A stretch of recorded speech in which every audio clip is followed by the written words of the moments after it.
The Baseball Together Network presents the Seattle Baseball Together podcast with your hosts, Blackjack Brad and Jewell Young.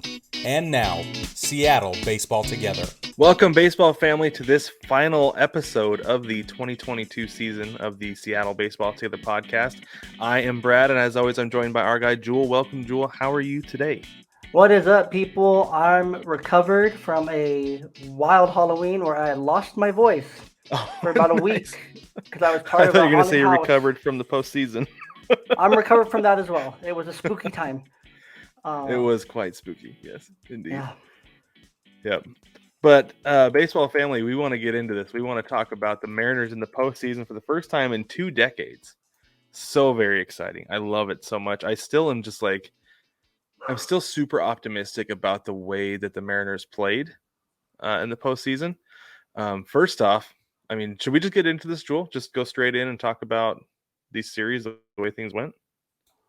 Absolutely. Let's just jump right in. I mean, we only got 2 series to talk about, so. That's right. Yeah, and I don't know. We'll get there. I'm going to hold on to that. We'll get there. Okay, so first off, the Mariners, they were one of the wild card teams. They had to go to Toronto to play the Blue Jays in the wild card series, 3-game set, right? Best of 3. And the Mariners took it in 2. Came out, took care of business in game 1. That was absolutely outstanding. Like, I could not have been happier about the way things started and the way things went in game 1 of that series, Jewell. Like, I amazing. Agree. Yeah, those 2 games, the Toronto series, that was awesome. Like, start to finish, both games. They were just, everything was perfect. They were so good. Right. Well, that first game, like, one thing that I loved about it was that they jumped out like right away. Right? 3 runs in the first inning, and that would have been enough to do it right there because Luis Castillo took care of business. He shut him down. One of the most potent offenses in Major League Baseball, and he dominated him the entire time. Amazing. Yeah, no, Luis Castillo was great. I mean, he showed why we paid him $100 million for the next 5 years. Yeah. Why we traded great prospects for him. And what a lot of people believe to be like gutting the farm system to get him, right? Yeah, and it actually looks like an absolute fleece at this point. Oh, totally, for sure. Yeah, and especially with like I can almost guarantee you guys like Marte are going to be at the big league level next year. We're going to see exactly how this deal plays out. Right? Exactly. It's going to be a quick payoff. It's a quick payoff, especially with what we gave up. I mean, the only name I remember we gave up is Marte at this point, and Arroyo, right? Mm-hmm. Yeah. So we gave up some middle infielders, which is fine, but I mean, the depth, it paid off. I mean, maybe those guys are all-stars, but they're never going to be World Series caliber players. They're never going to be postseason gems to just guarantee you one game. Right, exactly. You a win. Because that's something we saw with the Astros just now is that, and Brig and I have talked about this a ton on the big show over the last 2 weeks. It's that the Astros let Carlos Correa go. They didn't give him the money he wanted. And it was kind of like, oh my gosh, what are they doing? But then it's like, well, no, they got Jeremy Pena. Exactly. And that's where the Mariners are at. Like, we didn't need these high-end prospects who look good in minor league ball, but have yet to reach Double-A even. Mm-hmm. And are on a trajectory for 2023, 2024, assuming no one else is signed. But you get a guy that can win you 20 ball games a year, give you 200 plus innings, 200 plus strikeouts, guarantee you 2 wins in the postseason and more if given the opportunity. Like, you have guaranteed wins in the postseason, or you have the best shot as good as Justin Verlander or anyone else in the postseason for a win. Yeah, and that's the thing. That is the big thing I feel like with Castillo is that he didn't disappoint in the postseason. Like, some guys will really let you down. Like, we saw Justin Verlander in the World Series in game 1, right? It was game 1? Yeah, but he bounced back in game 2, though.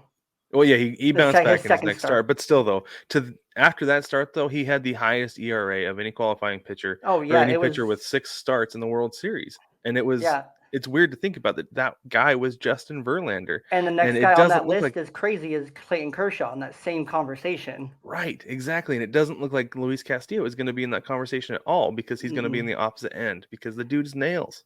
But Robbie Ray is, however. He's headed that direction. Yep. Give But him more opportunities in the postseason. He very well could be one of those guys.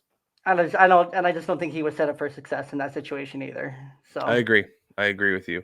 Absolutely.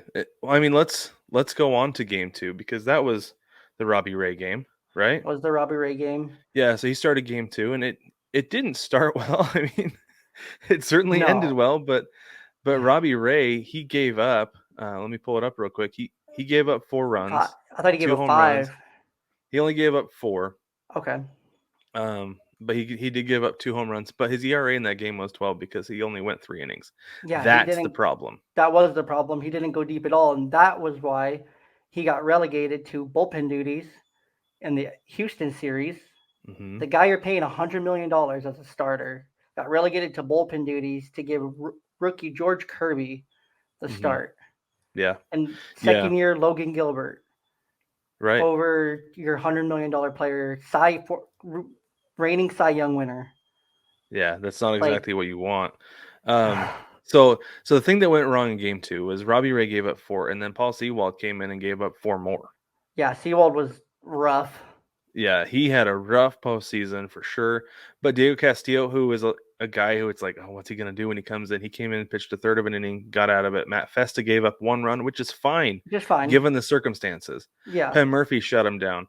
Munoz came in and gave up a home run. Kirby gave up that's a strikeout. That's Munoz was tired. Munoz was tired. He was that series. But he didn't give up a home run. He pitched 1 inning and he did what he was supposed to. He got out of it, and then Kirby did the same thing. Kirby closed it out. The Mariners ended up winning that one. Kirby was absolute ice cold. He looked so calm. He is just so calm. He's just so relaxed all the time. Like, I think it just goes back to when they brought him up. Like, he started on Mother's Day, which is a huge deal. Mm-hmm. Like, first big league starts on Mother's Day in May. Like, it was just that kid. Yeah, I don't know. We'll get there, but he's got a bright future in Seattle for sure. But so the Mariners ended up winning that one 10-9, came back. Huge deal. That comeback was incredible. Down 8-1 after 5 innings. That was amazing. And I have to apologize to you directly, Jewell, on the air for That's okay. I heard it on baseball. I heard it on the big show. Did you hear it on the big show? Okay, yeah. I was razzing on Jewell on the big show about not holding position and then wanting to turn the game on. But Jewell, I spent the last 4 innings like this. Oh, it was rough. It was so rough. I don't remember what I was doing. The reason I did that was because they scored 4 innings 4 runs in 1 inning with me like this. So I was like, I can't move. I have to hold position. Right? No, it was rough. So then we on from Toronto, we move on to Houston. Yeah, and talk about rough, man. That was rough. Yordan Alvarez, he pretty much had 3 hits in the postseason. The entire postseason for the Astros. Yordan Alvarez. He had 5 total hits, I believe. And he had 3. Did he? Well, he had 3 meaningful hits. Those were his only hits that mattered. Yeah, because he had a first inning double against the Phillies, and I think that was it. I don't think he did anything against the Yankees. Nothing. He did nothing against the Yankees. He had those 2 game winners against the Mariners. Yeah. And that was it. That was it. And one of them was against the Robbie Ray decision, which I don't. Let's talk about that for a minute. Let's talk about that for just a minute because. But it made sense from a baseball move. It made sense. Lefty on lefty, but it's also a guy that Yordan has seen. So this is the thing with it is that like Robbie Ray's numbers against lefties are dominant. He's incredibly dominant against lefties. So I can see Service and DePoto being like, "Hey, this is our guy. He does well against lefties. We're going to believe in him. We're going to go with him." But at what point do you look at the batter's reverse splits, right? Because he was batting over 300 against lefties. Granted, he only had 10 home runs. 10 of his 36, 37 home runs were against lefties. But at the same time, though, like he's a power hitter, and That's a third of it. Exactly. It's a big It's a deal. third of it. But then again, So, the only other guy that people were saying on social media they should have turned to was Eric Swanson. But Swanson going into the postseason had a 5+ ERA. Swanson had been good lately, though, is the He had thing. been better lately, but he wasn't Yeah. used at all. So Right. he was super fresh. He was a Yeah. guy that should have been used. Well, and this is the other thing too. This is the other thing too is that so Robbie Ray doesn't give up home runs to lefties, and Jordan Alvarez has not hit nearly as many home runs against lefties No. as he has righties. So Mhm. I can see. So this is the one saving grace for me is that Ray's gonna keep him in the yard because that's all he's got to do. We need Yeah. one out. We need to keep him in the yard. And it made sense. It made sense. Like if you're just looking at it on a baseball perspective, taking out of it Mhm. numbers, you take the analytics. It was the right move. It was the right Right. move. Yeah. It Situationally, I sucks. felt like it made sense. The result did suck The because result sucked, but Ray did not get his fastball up enough. mm-mm. That was the problem. Is that it was And I belt think high, it was his four middle seamer. It away. wasn't his two seamer. Yeah, if it had been his two seamer, it might have stayed in, might have been able to get the out and get the win. But yeah, and I don't want to say that ruined the series, but I was deflated for sure after that because I was like, that was the best chance we had to get a win. Yeah. That And was the absolute then best shot. yeah, and we needed that win. And then we came back to Seattle for a game because it was a 5-game set, and we played 2 games. Right. We We played got 2 4 games. games in a 3-game We series. got 4 games in the 4-game series. We went 18 innings in Game 3, and that game was incredible. Like the pitching, the Mariners, the bullpen, the defense, everything. Everything Like about that game perfect. was amazing. It was Absolutely amazing. Both ways. beautiful. That was one of the most exciting games I've ever watched in my entire life. It was, And it came down to a Jeremy Pena solo home run in the which 18th inning. happens. I mean, Somebody was gonna break eventually. And this is the thing too, Jewel. Think about this. Jordan Alvarez, after being just the backbreaker, obviously in game 1 with the walk-off, he was the one who he hit, what was it, a two-run double in game yeah. 2, and then Mhm. he hit a home run again in game 2. So Mhm. he was the He was crux. He was the the problem for the Mariners. He backbreaker. went 0 for 7. 0 Yeah. for 7 in game 3, and that was a Mhm. huge deal. That was a big deal. And then it was just Pena just got the pitch and had enough juice to get it. Oh, just barely. It Just wasn't a big snuck home out. run. It was like first row out on the center field porch. It wasn't Yeah. deep. No, it wasn't. It was a heartbreaker. But It was. then that was enough. The Mariners couldn't come back, even though they had the best chance. They had the best part of their lineup up there to do it. Yep. The next inning, they had Julio. They had Mitch. They had the guys. They had the right guys coming up. Yeah, France, I think it was 1, France, 2, 3. Julio, Mitch. Yeah, it was 1, 2, 3 going into the bottom of the 18th, and they just couldn't get it done. They And you couldn't know do what? it. I mostly, honestly, chalk that up. I don't want to make an excuse, but I feel like the youth of this team really showed through in that series because a lot of those guys for the Astros, Jeremy Pena aside, have a lot of postseason experience. The Astros have been in the ALCS the last 6 years. Yeah, and we Right? talked about that back in. I want to say we talked about that in September, Yeah. where I mentioned it was if we play the Astros, we have no chance because those guys know how to take care of themselves just differently for the deep October run. They know how to take care of themselves to play 190 games. Yep, exactly. And that matters. That really matters. And I think that the Mariners have learned how to. I think this young group has learned how to. And that's why, Jewel, my prediction at the beginning of the season was the Mariners will make the postseason this year, will not make this World Series, but next year is the year. Yeah, because I think That is everyone why I now made that knows what they prediction. need to do differently, like where they need to change their diets during the year. The training staff knows what to do differently now. Mm-hmm. Like Yeah. just everyone knows like what it takes. Like they found out, okay, we need to train Julio like this, or we need to give Julio a day off here.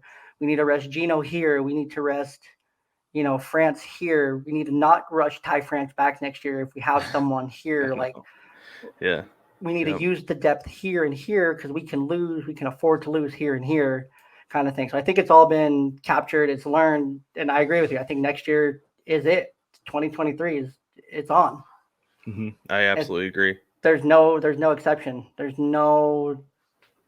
It's ALCS. minimum at this point. Minimum ALCS next year. I still think that they have what it takes to win the World Series. This group could have caught fire, because if they had caught fire like the Phillies did, I was giving the Phillies no shot going into the playoffs. None. I had no They looked hope in like the they were Phillies. trying to miss the playoffs, and then they come in, they blow out the Mets, they blow out the Braves, they take down the Padres, which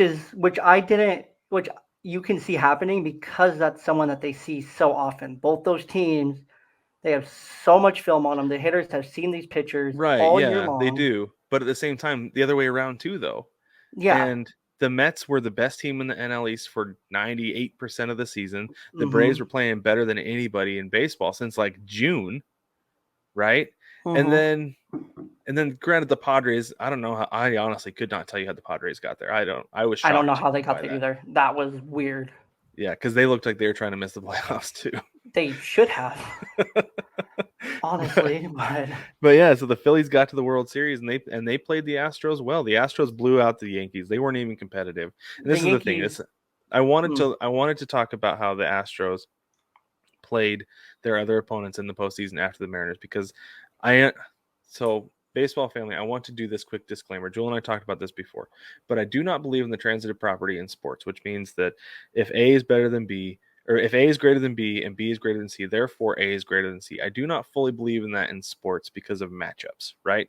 But at the same time, you get into the postseason, yes, you have your matchups, but everybody's equally rested and equally vested, except for the Yankees for some reason, because they get those rainouts. Okay, like, I'm not even making excuses, but it was a real thing. And the roof was open.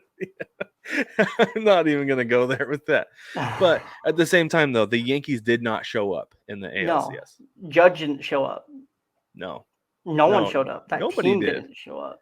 Anthony Rizzo showed up, and that was about it. Which is expected, because that's like the dude. He's the dude, exactly. That's the dude. The dude abides in the ALCS. But I do think, though, that I don't know. Like, I was shocked that the Yankees just rolled over. It felt like in that series. So then I was feeling pretty good about the Mariners after that, honestly, with how competitive they played them. Granted, they got swept, but in those 3 games, they were very, very competitive. They were one-run games.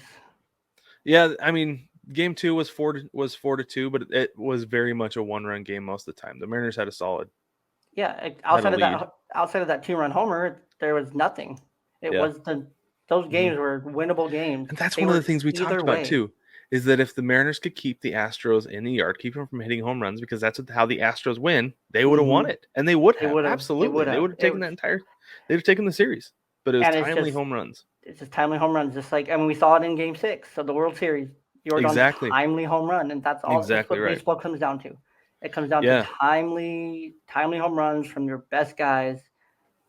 The whole, you get out of 3 wins, you get from your star, or 4 wins, you get 2 from your stars and 2 from your supporting cast, or however that works out. Your math there. I'm not doing you justice. I think it's 2-1-1 is what they say in basketball. 2 from your star, 1 from your role player, and 1 from your bench player.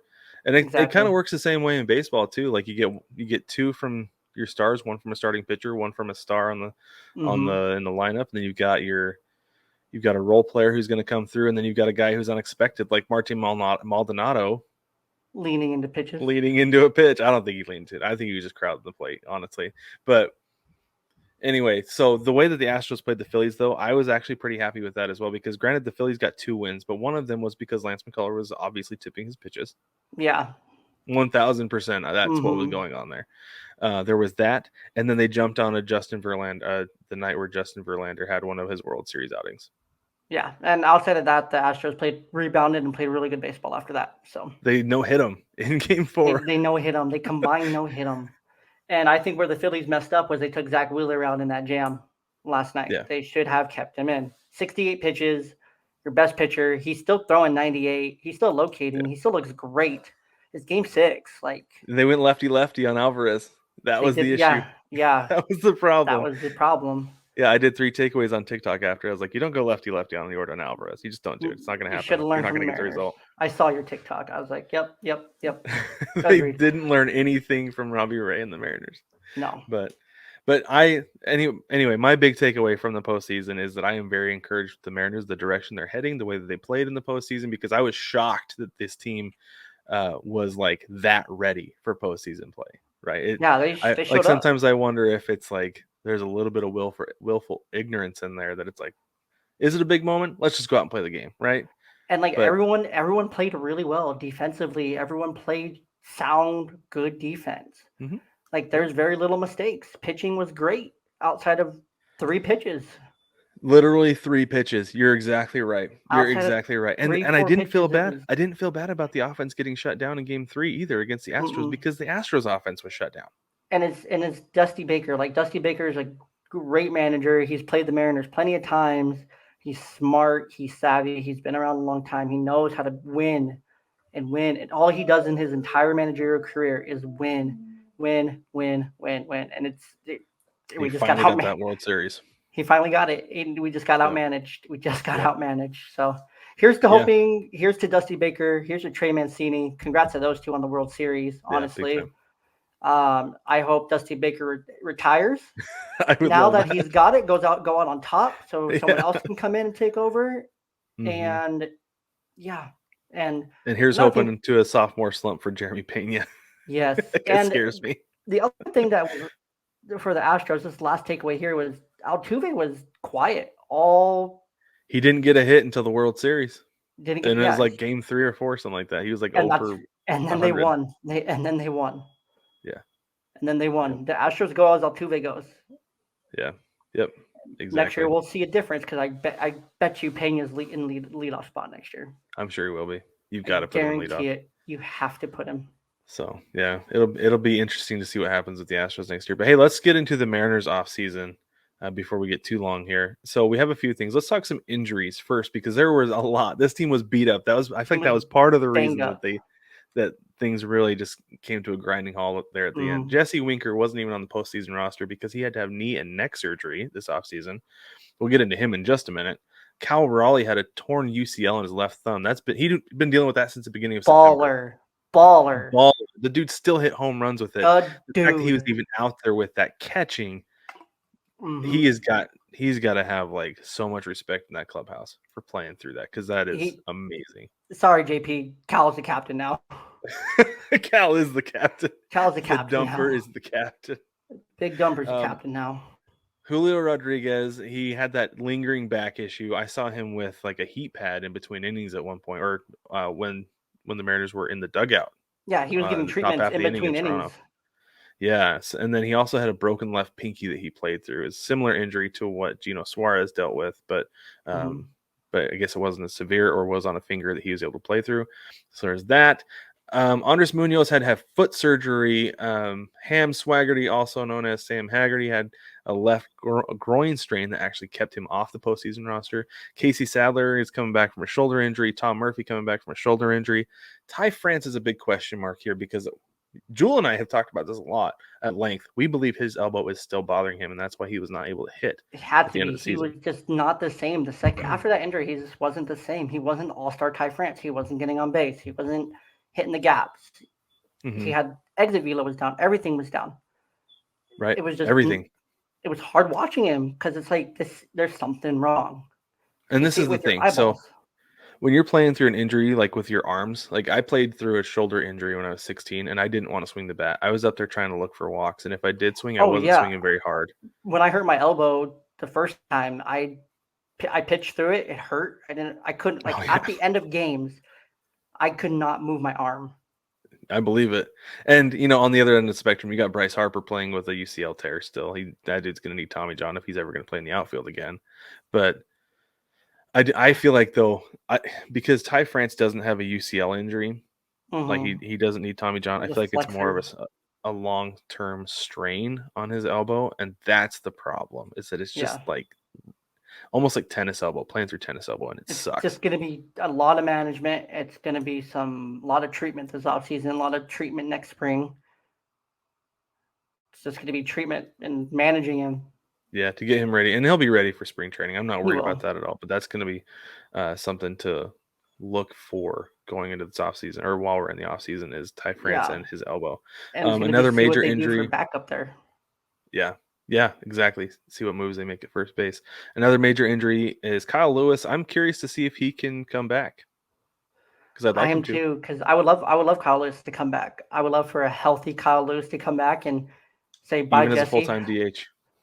Even as a full-time DH, I'd I take would it. love him. I would love it at DH, even part-time Mhm. DH. I would just love him being back on the field in that clubhouse because he was so like integral in 2020 and 2021 because he was just there. Like people, he inspires people just because of all the adversity he's been through, and he can ball. Just let him hit. When he's healthy, even at like 75-80%, that dude hits better than most guys in the league. Yeah, he's so talented and it's just He's a great hitter, and he would be so great to have in the lineup, just as another bat. Like I said, I would take him. I would absolutely take him as a full-time DH. He doesn't have to set foot in the outfield ever. Have him as a full-time DH. I don't and think he think should he's got set foot in the outfield ever again. I think he should DH and take the Trey Mancini route. Go from an outfielder, some injuries First base? to first base and back up Ty France. There He's you big go. enough. He's huge. He is. He's 6'3". He's 6'3", huge. 6'4". He's a big dude. Ty France is 5'11". Yeah. Ty France is probably the smallest first baseman in the league. Yeah, and Kyle Lewis is 6'4". Like no one's gonna miss Kyle Lewis. Yeah. So I think that's a great idea. Sense. I mean, if what's his name from Moneyball, that first baseman converted dude can do it. Oh, Scott Hatteberg. Yeah, if Hatteberg can do it, anyone can do it. Yeah, you're right. Yeah. Plus, we have Perry Hill. Exactly. Perry Hill can teach anybody to play first base. And then our last injury on the list is we have a question mark next to J.P. Crawford. Is there something ailing J.P. Crawford? It felt like there was something for a lot of the season that, like, I don't know if it was a limp, because there were stretches where he would just commit errors in bunches. Yeah, and I thought it was great. Yes, exactly. I thought that the times that he committed errors in bunches, I thought it was because there was something that was like flaring up, like maybe it was like a hip or an ankle, knee or something. There's something lower body that was going on with him. He probably just played through it. It wasn't enough to classify it as an injury. The beginning of the season, he was Daddy JP. Come May, he was. Well, he went from like June till September without hitting even a home run. And I know that JP's not a home run guy, but that's how his offensive production dropped off. Yeah, it was bad. So yeah. So I'm all for keeping JP around. I really like the guy. I think he's a great emotional leader on that team too. Like he and Cal Raleigh, man, they've got that team. And they are committed. The team's committed to JP Crawford. Exactly. But they did say they are willing to. They're going to talk to him. I'm pretty sure I saw something from Dipoto saying we're going to look at free agent shortstops who are willing to play second base. He doesn't have the same endorsement at shortstop that he had going into last offseason, which was JP is our shortstop. Yeah, right. JP is now I think the tone is JP is our shortstop right now. And if we have somebody who, and I obviously he wouldn't say this, but basically if we have somebody better who's willing to come in and play short and doesn't want to play second base, we'll bring him in, we'll move JP over, because second base is still a hole because Adam Frazier is a free agent. I think JP would be a great second baseman. I think he would probably be a better second baseman than he would be a shortstop. Probably. Yeah. Just depending on who that shortstop is. Yeah. Because not all the free agent shortstops can play a great shortstop to the level of JP that JP can. JP's a Gold Glover. He's got that to his name. He always will. Yeah. So let's talk about Jesse Winker. Let's go back to him real quick. So like I talked about, he ended the season with a knee injury and a neck injury. And I felt like a lot of people were like really sympathetic. Like, oh my gosh, he was playing through that stuff. No wonder he was so bad out in left field. Like there were times that you could see him. He couldn't turn couldn't turn his head to the side. Yeah. No, it was bad. And he wasn't leaning down for routine ground balls in left field. And I'm sure that had to do with neck and knee, right? So I think there's a lot of sympathy towards him with that. But then there was the whole thing about how guys are like, well, Mitch Haniger works really hard. Jesse Winker doesn't so much. Yeah. Yeah. Divish, was it Ryan Divish? It was Div, tweeted that. Yeah, and he said that really wore thin with guys, and they're like, not too sure about that. But what did you find out recently, Jewell, about Jesse Winker? So if you're on the Mariners Twitter sphere, there was some interesting stuff that Jesse Winker did during the World Series or pretty close during the World Series. Let's just say that. But he suddenly deleted his Twitter, whole Which is Twitter a big account deal, I think, for him because for he's a big social media athletes. guy. Yeah, for athletes, that's a huge deal. But then on his Instagram, he removed everything Mariners. But he also unfollowed all his teammates, staff, anyone affiliated with the team. He unfollowed everybody, which in 2022, that's a big deal if an athlete does that to his team. Right. We all Yeah, kind of it laughed when is. Kelnick did it because it's like, okay, Jared, calm down. Well, I think he nobody. brought it all back, didn't he, during the postseason? He did, yeah. He brought it all back, and Yeah. he's like, okay, cool, whatever, I'm fine. Yeah, it's fine. It's fine. I went to my room. I'm fine. Yeah, cool down. It's all good. But no, I feel like it's a big deal with Jesse Winker because he's not leveraging this as a free agent or in a contract negotiation. No, he has no leverage. He has Because none. exactly, because he just got a new contract. They just bought out his arbitration. So if Which this is a is big him deal. demanding a trade, this is a really big deal and could actually be quite beneficial for the Mariners because even if they have Addition somebody by buy out his subtraction. contract, yes, exactly, It would be addition by subtraction. It would be perfect. Mm-hmm. Yeah, Because it well, because then opens there's no up, question about when Sam Haggerty's playing left field. but it also opens up the path for, because I think you have to give Kelnick next year. You have to. You have to. Yeah. I feel like you have to give Kelnick next year, and you have to run him out there 145 times. And you have to just let him figure it out. You have to let him fail. You have to let him. This is the thing with that though. This is the only issue I have with that is I do want to give him a chance to figure it out. But they've given him the chance to figure it out. But they've sent him Right? down. He figures it out in the minor leagues. He can't go down to the minor leagues anymore because we talked about this. He's out of options. He's out of options, but he's also, there's nothing for him to do in the minor leagues. Right.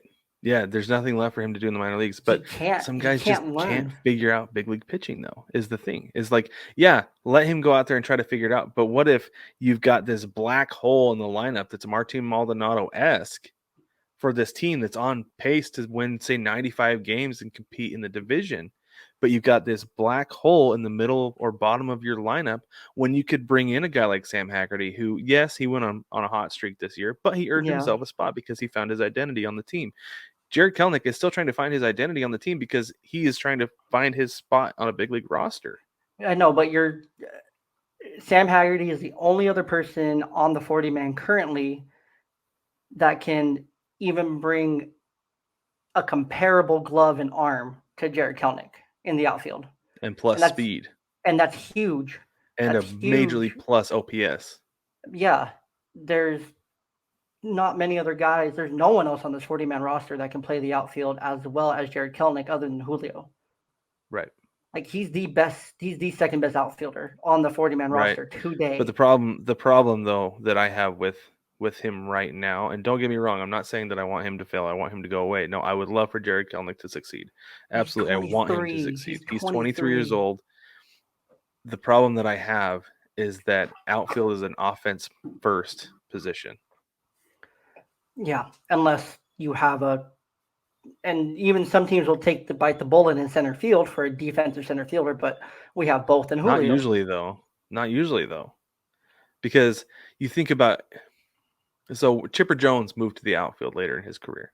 Usually guys move to first base, right? But Chipper Jones moved to left field. He moved out because he was still an offensive guy they wanted on their roster. But they had somebody better at third base at that point. You can kind of hide him in the outfield a little bit, kind of like how the Mariners had Jesse Winker in left field. Yeah. Right? Yeah. But you want the offensive production because it's an offense first position. And that's the problem that Jared Kelnick has right now with this roster. Is there are guys who are better offensively, but minus defensively that they can make up for themselves. They can still not be a negative run saved. Because he's so good defensively. I mean, he's so good in the outfield. He has such a good arm. He plays such a good outfield. He's left-handed, so he's really limited. Yeah, that's one of the things that's hard too. Is that he's limited to the outfield pitching and first base. Sorry, not catching. Outfield pitching and first base is all. So it's not like you can move him. Yeah. He has too much speed to play first. Oh, so yeah, way too much speed. He's to a be a first way. It baseman. just wastes him. And so, you hope and it's hard because Jared Kelenic will kill spring training because he's going against minor league pitching. He kills minor league Yeah, pitching. he's a spring training all-star for sure. Yeah, and he's a AAA. He's a 4A all-star. I'll give him that. He's a 4A all-star. I would love for him to be a big league all-star So though, and that's what I want to see from him next year. And I want that next step. I want Kelenic I want them to give him the confidence, saying you're our left fielder. I think they've given that. I think they've told him that though, is the problem. But then I think he just gets so much in his head. I think honestly the best way for him to sort this out is to meet with a mental coach during the offseason, because I think that he's just so in his head at the plate that's the problem. And I think they have to. I think they have to keep him up with that coaching, because maybe it's just an age, maybe it's a maturity thing. I mean, he's 23. I think about where I was at 23. I definitely wasn't mature enough to be making millions of dollars playing in the big leagues. Not everyone's Julio Rodriguez that can handle it. Right. Yeah. Yep. Like you look at Haggerty, he's 28. You look at Demo, he's 30. Like that's why you see these guys take it on the chin when they fail. He's 23, and he's been such a high-end prospect for 7 years. Well, and that's one thing I talked about before, is that I feel like he's a guy who baseball has come easily to him all the way through AAA. Mm-hmm. He's never had to adjust because he was good enough. He worked, and I'm not saying he doesn't work, but he worked hard enough to make himself better physically, mentally, to get to that point. Mm-hmm. But he's never seen failure. I don't think he's ever seen failure like he does at the big league level. That's never. Hard. And that's because that's speaking from experience, my natural ability got me to high school baseball, and then when I started failing, I had no idea what to do. Same. Yeah, no, I got you. No clue. And that's where he's at. And I think I mentioned that this last season in like May or June, that he just needs that mental support. You got to give it to him if you want him to succeed, and you want that arm, that defense, and the potential of that bat in your lineup. You have to provide that mental support as a team, even though it sucks. You have to cater to him a little bit more if it gets you the results you want. Yeah. I think you're right. 23. Okay, let's play a little game. Let's move on from Jared Kelenic because I don't want to go too long here.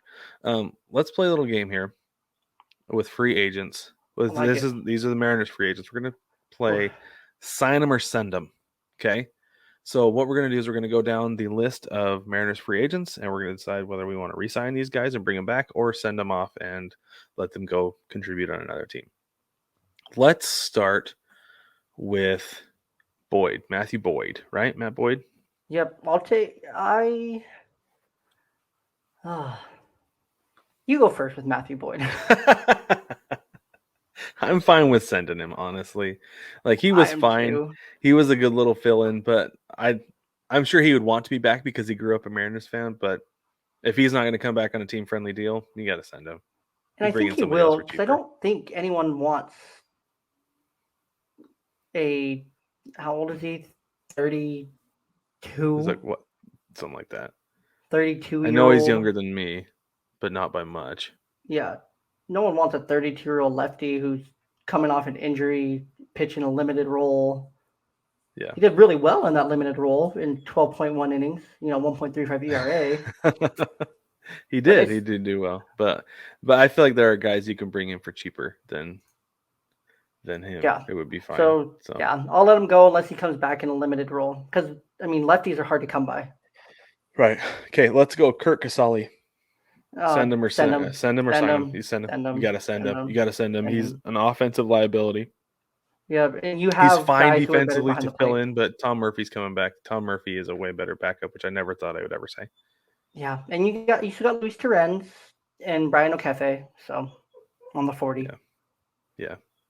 Yep. Yeah, you got to send Casale. Okay, let's go. Let's kind of work our way up to the big fish here. Let's go Carlos Santana. Send him or sign him. Sorry, sign him 1 year, 10 to 12.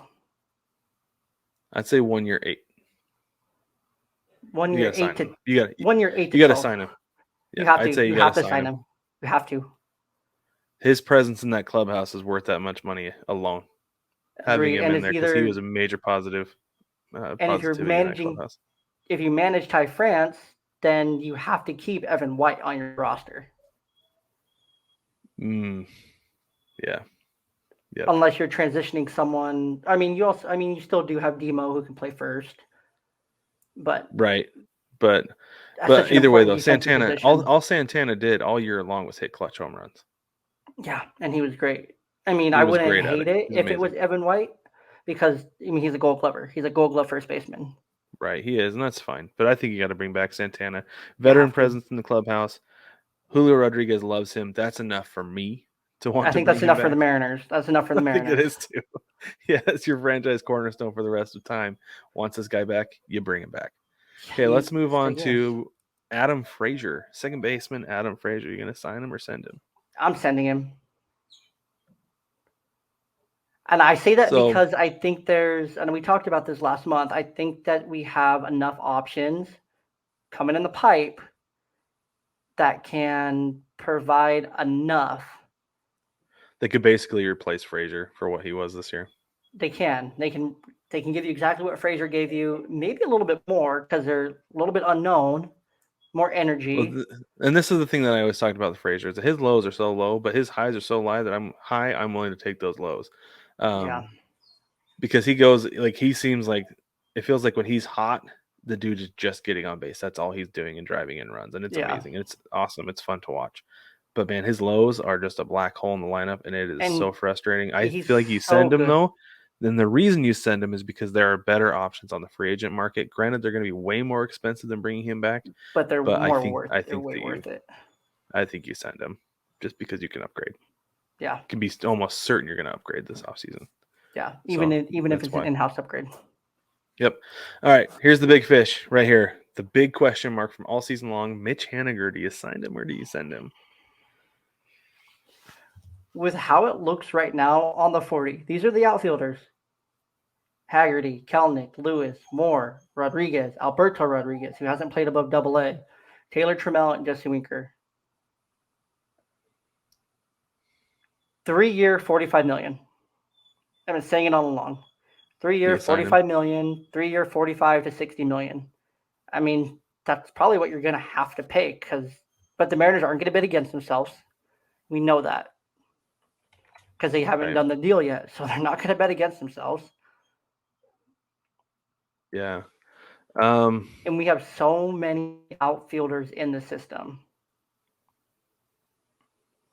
I know that's the thing, but this is the problem. Is that we talked about this last year before the season started. Is the outfield was so deep, how do you figure this out? But I feel like things have sorted themselves out this season. They have. And I think you can bring back Haniger. I think you have to because there's not a better option for a right fielder. Right. There's just not. Because Kyle Lewis can't play outfield anymore, it seems. We don't want Jesse Winker anymore. Jared Kelnick is still a question mark. We've got Haggerty, but we'd rather have Dylan Moore as your utility. Mm-hmm. So I would bring back Mitch Haniger despite the injuries. I'd bring back. But you know what you get if he's healthy. You know you get. I know. Except for this last September, man, swinging at everything out of the zone. Geez, sliders. Everything. He was too ready to contribute. I think so. Just too eager. He wanted it too bad. He was wanting to hit. He's wanting to hit grand slams with nobody on base. Mm-hmm. But no, I agree though. I think you got to bring him back. I think you bring him back. You have to. You almost have to just because of everything he means to this team, the impact he's had. I mean, and he's one of the captains. And the Mariners have messed this up. Dipoto, not Dipoto per se. Dipoto's done it right. He did it right by Felix. He's done it right by these guys. And because Dipoto's classy, he's a man of class. And well, I have heard that players don't like playing for him. I mean, he got you he's got you a playoff team. So I mean. I know, I understand that, but for some reason, I hear that guys don't like to play for him, and I don't know what it is. Probably because I don't know if it's traded whenever. That might be part of it. Why do you think literally every new contract has a trade clause in it? Yeah, I think that also some of it might be though that I think he puts up a wall between the front office and the clubhouse. Yeah, I think so too. And then he just lets Service manage the clubhouse. But I mean, that's almost okay. So far. It's worked. Yeah. But work. anyway, All right, so there's your sign them or send them. That's maybe, I don't know. Maybe we'll play that game more next year. We'll see. Okay, let's talk about free agent targets then. So if we're gonna let Frazier walk, we're gonna let Casali walk. We've already talked about replacing him with Tom Murphy because he's coming back. Gonna let Matt Boyd walk. How do we fill in these holes? Top free agent targets. We've got Trey Turner, Dansby Swanson, Andrew Benintendi, Trey Mancini. Those 4 guys have said that Seattle is considered a top destination. Of those 4, who would you want the Mariners to sign? Let's start with these 4 in a chunk. Swanson, Mancini. Swanson and Mancini. Okay. I am not super on board with the Mancini thing just because I understand like he's adding depth, but he's just getting more down the depth chart. If I'm going to bring in a free agent, I'm going to want somebody who's going to contribute more towards the top of the depth chart. Yeah. Right. No, I So agree. of those 4, I would probably say Swanson and Benintendi. I know Benintendi pretty much disappeared when he was in New York, but we've seen what he can do. He was also And hurt for like 75% after that trade. Yeah, he was hurt for a long time. So, but I think that he helps out with that outfield depth that we talked about. That hey, maybe they do let Haniger walk and they bring in Benintendi to take his place. Jared Kelnick continues to have a horrible time at the plate, and Sam Haggerty is not the guy he was in 2022. You got Andrew Benintendi. Yeah, no, you do, and there's plenty of other options as well who will probably be super hot and look great in AA and AAA. Yeah, exactly. Okay, so we got those 4, and then let's keep going down because let's wrap this up soon. Yeah. So we got Gene Segura, probably never coming back to Seattle again. Let's be honest. Carlos Correa. Carlos Correa. Well, I want Gene Segura, but he probably won't come back. No, because he got traded for JP. But I would, if Carlos Correa came and knocked on the door in Seattle, you've got to listen to him. And you know the Mariners are going to talk to him and Aaron Judge. You know that they're going to have links. You know they're going to Judge talk. is not on this list. How is Judge not on this list? I don't know. Because we know it's just probably not going to happen. It's not going to happen. We know Aaron Judge is going to go to the biggest market he can go to. I think Judge is going to be a Dodger, honestly. That would not shock me. They love to sign the reigning MVPs. I know. Yep. That's what they do. They sign MVPs and then they go to trash. Just kidding. Freeman. That's another. They won 111 games. They didn't go to trash. They're moving Mookie Betts to second base next year. Apparently. I saw that. Yeah. I think they're doing that because they want to bring in Judge. Exactly. Anyways, no, I'm on board for Correa. I would take Correa in a heartbeat. That dude's so good. I just think Correa will play second base just so that he can go and beat up the Astros. I know it's Carlos Correa. He has a big ego. He's too tall for a second baseman. He's a great shortstop. He is great at shortstop. He would look. I think he's too tall for second base. He's got to play shortstop. Yeah, you're probably right. Especially now that the shift is going to be banned next year, you've got to have Carlos Correa shortstop. But then you got JP at second, and I think he'd be a better second baseman. I think so too. I think it's time. I mean, he's 28. He'll be 28 next year. So I mean, he's not old. He's still in his prime, but he's 6'2". So 37. So he's still in his prime. Yeah, so I think Correa. I would love for the Mariners to go after Correa. I would love for them to go after Aaron Judge, but it's just not going to happen. I think Correa prices himself down to actually get a good fit. Yeah. I don't know, because I feel like he opted out of that deal so he could go get more money somewhere else. But I feel the opposite. I feel like he compared himself to Dior, Jewell. I mean, you're right, but I feel like he opted out because he's like, okay, I tried this where I went to take the money, and it did not work out. Yeah.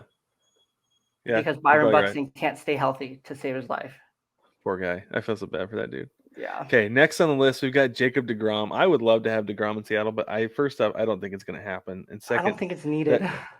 It's not needed. Yeah, the pitching staff is so built out. Like, it's weird to say you don't need deGrom, but the reason I don't think you need him is because of the shoulder problem, right? Yeah. That's going to continue to linger. He's going to miss a lot of time. He's only getting older. So, yeah. Yep. Then we got Xander Bogaerts, another all-star shortstop who the Mariners could bring in and move J.P. Crawford to second base. No, I think Xander's probably the one that plays second base. You think so? I think Xander's the one that goes and plays second base. Yeah. That would be neat. I would take it. I'd take that dude. He's got a bat, man. He's got a bat. He gets on So base I a would take ton. Xander Bogaerts. Yep. Okay, Yeah. Jose Abreu. If The White Sox Santana, have said they're not bringing him back. Jose Abreu or Carlos Santana. Take your pick. I mean, ideally Santana, but if we Santana's don't cheaper. get Santana's going to be cheaper. Well, I don't know. The Abreu's like 36 or 37. That's true. Abreu's old. They're both old. Santana's older. It's not that much older. He's my age. He's like a year older than Abreu. But no, I would take Abreu because Abreu's still a productive player. He can still DH. He can play a good enough first base when Ty France needs a break. But he can hit. He still hits. Yeah, he knows he the does. AL. Yeah, I don't know.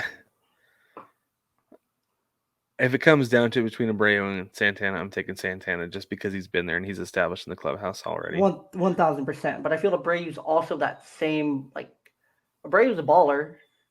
Yeah, he is. I mean, he is. Okay, MVP. let's jump down. We're gonna skip a few here. Anthony Rizzo opted out of his contract with the Yankees, but it sounds like he's gonna resign. He'll be back. Send him back. And then one that I thought was funny that we brought up while we were talking before is Aroldis Chapman. That's just like a no. Don't want that dude Absolutely around. not. No. I'm curious if anybody's even going to sign him. The Braves. His career's probably over. Watch the Braves sign him because the Braves love those guys. Apparently, yeah. And somehow they work. One guy, like if we needed that fifth starter on the pitching staff, one guy I would love for the Mariners to sign is Sean Manaea. No, I'll keep Marco. No, I would take Manaea because he dominated us for some. Yeah, I'll take Manaea over Marco right now. I like that dude a lot. He was really good in San Diego. Regular season. He's a great pitcher, man. He's really good. They did him dirty not using him in the playoffs at all. Yeah, I know. They should have. And then last guy, if for no other reason for me than for humor, is Joey Gallo. Yes, give me Joey Gallo. I do not want Joey Gallo. But he can. But remember, he played in Texas. He's played in the AL West. I don't care. You know? But the thing is, he was good. I know what you're good. When Joey Gallo hits more home runs than singles, Jewell. That's fine. He's an amazing defender. He's a Gold Glove center fielder and right fielder. You don't need him. You don't need him. But heck, I don't want him. Wave a towel. Okay. Now, and speaking of Joey Gallo as a towel waiver, because things fell apart in New York after they traded him, right? He had more home runs at one point in LA than the Yankees did as a team. So yeah, if you want to bring Joey Gallo in as a towel waiver and a late inning pinch hitter, but then when Julio needs a day off, you still get a good defensive center fielder. You're not shipping it over to. He is underrated as Dylan Moore or I mean, granted, you probably will have Kelnick still, but still. You don't lose Joey Gallo as your towel waiver, 26th man on the roster. Yes, I'm taking Joey Gallo 100% because he's not going to cost much. You can have way worse guys as your 26th man. I would take Joey Gallo in that role. You're paying him a year and $5 to $10 million, maybe less. Yeah, could be. And yeah, if he wants to go stick it to the Rangers and stick it to the Yankees, yeah. Could be. And he can grow his beard back out, and apparently that's where his power comes from, is from his beard. So, dude, yes, I am. Would you rather have Winko or Joey Gallo? Winker or Gallo? Winker or Gallo? Yeah. I think Gallo. Yeah, you're right. You're right. Okay, let's end with this. One thing you want to see this offseason. What's one thing you want to see this offseason, Jewell? I want to see Logan Gilbert and Cal Raleigh get what they deserve. Oh, get some money? They've earned it. I mean, Silver Slugger, Gold Glove finalist, Cal Raleigh. Number 2 guy, ended up being your number 2 guy, Logan Gilbert. And I don't want any changes in the bullpen. Like, I love this bullpen, and I think continuity is going to take this team super far next year. I want as much continuity as possible going into next year. Like, Sadler's a huge upgrade coming back. He's probably better than some of your free agents you're going to get on the market this year. Mm-hmm. Other than Edwin Diaz, who's off the market now. Right. Yeah. He's signed a new deal with the Mets, so he's off the market. Yeah. I would like to see the bullpen. That was one thing I did want to talk about, though, is that that bullpen had a negative WAR this year. Maybe let's slow down on the Los Bomberos a little bit. Yeah, let's because things really went downhill after that nickname came out. cut that. Let's just Pump the brakes there. pump. But Yeah. my one thing that I want to see is I just want to see guys get healthy. Yeah, I want to see health. everybody ready to go spring training, healthy, ready to win. I would love to see Jared Kelnick come back. I want in them the to spring, absolutely ready to dominate spring go. training next year. They could. They really could. Just dominate Definitely. spring training. So yeah. And I guess the other thing too is I'd like to see him bring Haniger back because you need that guy in the clubhouse. I feel like he plays a really significant role. So Agreed. I'd like to see him come back. So, but anyway, baseball family, let us know what you think. What's one thing you want to see the Mariners do this offseason? You can jump in the mailbag. There's a link in the description of every single episode, both on your podcast platform, wherever you're listening, or on the YouTubes. If you're watching on YouTube, we have links in the description down there. You can jump in the mailbag and send us an email. It doesn't matter if you click on the Big Show or Seattle. They all go to me anyway, so it's not a big deal. But we'll talk about it when we come back. We're going to be going into hibernation. We'll be back when it's time for spring training. In the meantime, though, you can catch me on the Big Show on Baseball Together. We have new episodes coming out every Tuesday. We have some really cool interviews coming your way very soon that we're very excited about. And we'll have a lot of fun off-season content for you. We're all in on the World Baseball Classic because we'll be having that as well. Jewel, tell them where they can find you. You can find me on social, Ballboy Media, Young Dad Pod, both. Something super exciting for Young Dad Pod. We'll be flipping script on the Young Dad Pod, and here soon, Brad will be on as a guest. That's right. Yeah. He'll be a guest and not hosting. I don't know if he's ready for that. It might be a little weird for him, but he's gonna have to take a back seat for once. I think I'll be fine. It'll be great. We're excited. But that's where you can find me, Young Dad Pod, and Ballboy Blog, Ballboy Media, all over the socials. So excellent. Baseball family, thank you so much for joining us for another fun and incredibly exciting Seattle Mariners baseball season. We will catch you, like I said, in spring training.